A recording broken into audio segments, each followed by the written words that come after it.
Alam nyo ba na may 59-story skyscraper sa China na naitayo lamang sa loob ng 19 days? Ito ang J57. Pag-usapan natin.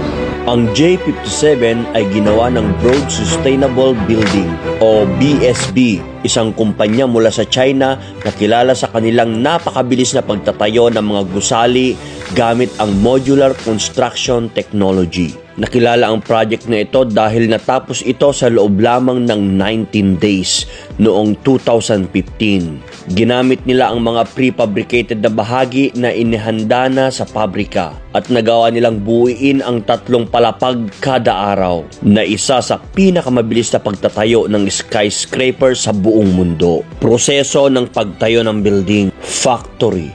Ang bawat bahagi ng building ay ginawa sa pabrika, kasama na ang mga walls, floors at iba pang structural elements.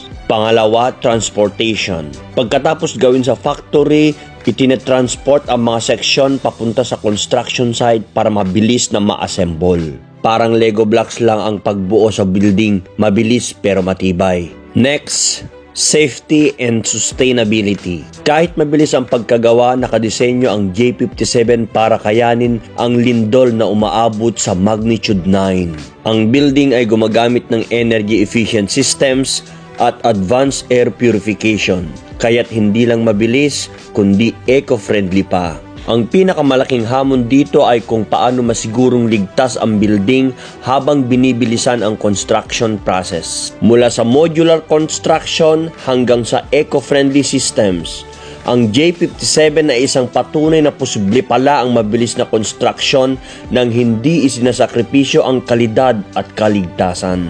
Kung gusto nyo pang malaman ang tungkol sa iba pang mabilisang construction at engineering innovations, please follow. Hanggang sa susunod, boom, boom, boom, boom.